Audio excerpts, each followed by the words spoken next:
Hello, you see me here in the midst of a larger group of sculptures by the Dutch artist Bas de Wit, who was born in 1977, lives and works in Maastricht, and is one of the winners of the Royal Prize for Painting of the Netherlands. Nevertheless, that is, although his painting is award-winning, the current exhibition consists almost exclusively of sculptures, apart from 4 sculptural reliefs simulating paintings. However, in Bas de Wit's oeuvre, sculptures have always played a very important role. In the exhibition In Funny Memory of, the title already alludes to what is to be seen: ironic, sarcastic memories of something remembered that has become an object, sculptures and the canon of values associated with them, in each case from the time of antiquity, the Renaissance and Classicism. The new sculptures are created in a highly elaborate process. From plaster casts, Bas de Wit takes silicone molds. These are filled with a construction foam, and this is left to its own devices. Due to a deliberate, basically technically incorrect mixture, the building foam shrinks over time and the distorted, shrunken, supposedly aged, compressed forms, mostly faces and body elements, are the result. From these shapes, Bas de Wit again takes molds and can then either repeat the process just described and further intensify the deviation from the original, or he can immediately fill the new mold with synthetic resin and glass fibers, so that in the end the sculptures we see before us are created. It should not go unmentioned that the resin can be colored in very different ways, so that apart from the even more extreme distance from the white plaster or marble, a painterly component comes into play. The funny memories of can be described as distorted images of what, since Johann Joachim Winckelmann, the German pioneer of art history, has been described as noble simplicity, quiet grandeur, and elevated to the perfect standard of all artistic creation. But it is by no means only irony and sarcasm that drive Bas de Wit, but also a certain thoughtfulness in 2 respects. On the one hand, what can happen to us as human beings? What forces are we exposed to? On the other hand, what motivation do we have to surround ourselves with the classical models with the help of plaster casts? What kind of image of ourselves do we want, or did we want, to create? Whom did we want to impress? What statement did we want to make?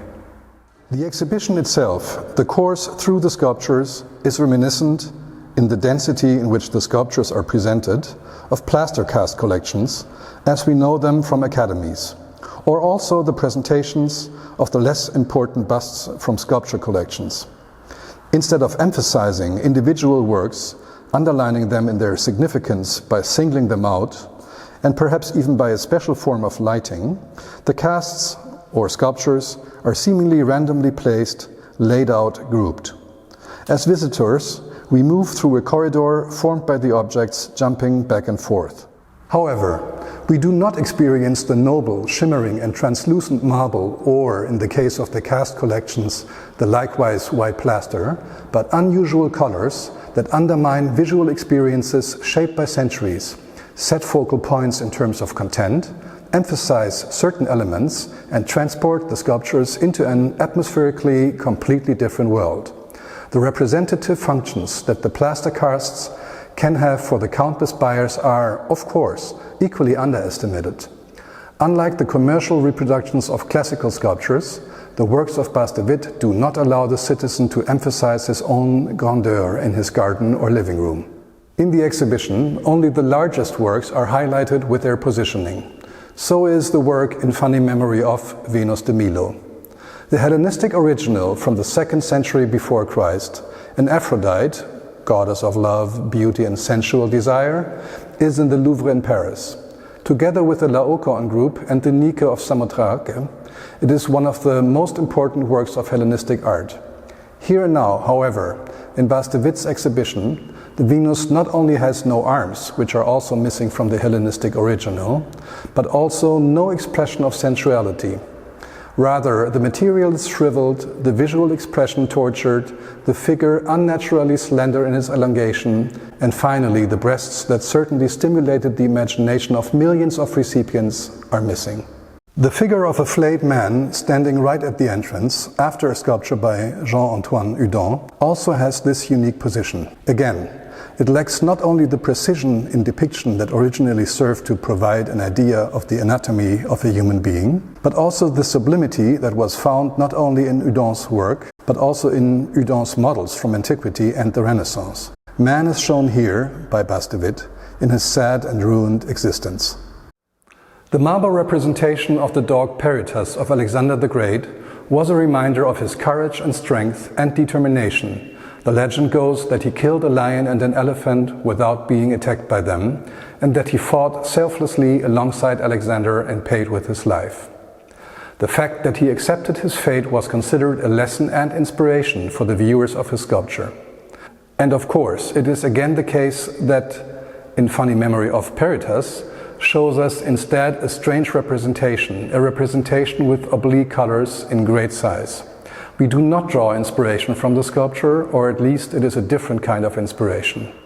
The discus thrower, Disco Bolos, shows the winner of a classical decathlon. This figure was copied several times in antiquity, and the ancient marble sculpture we know from Rome is itself only a copy of the original lost Greek bronze casting. The strong athlete, shown in a moment of maximum tension and simultaneous rest, was then especially popular in the 19th century and also amongst the Nazis, who wanted to reflect themselves in his glamour. And again, in Bas de Wit's paraphrase of this model, the essence of the original is negated. There is no trace of tension, athleticism and power. The disco bolos that de Wit shows seems powerless, weak, and at best clownish with its colorful splashes of color. The columns created by Bas de Wit also appear weak, although they are equipped with the classical decorative forms of Ionic or Corinthian capitals.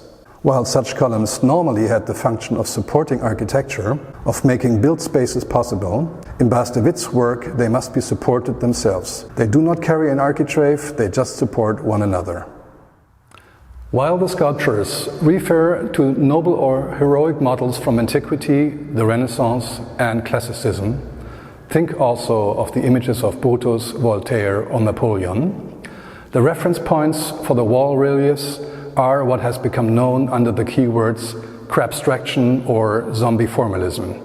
Fast abstract paintings that deliberately avoid formal classical qualities. Only, unlike the works that Bas de Wit takes aim at, his paintings are created in lengthy, elaborate processes. They are just ironic imitations of the supposed models. In these imitations, Bas de Wit has included both depicted, which means cast objects, as well as elements from reality, namely moss and other plants. The exhibition is open until the end of August, and we are very much looking forward to seeing you here in Cologne. Thank you.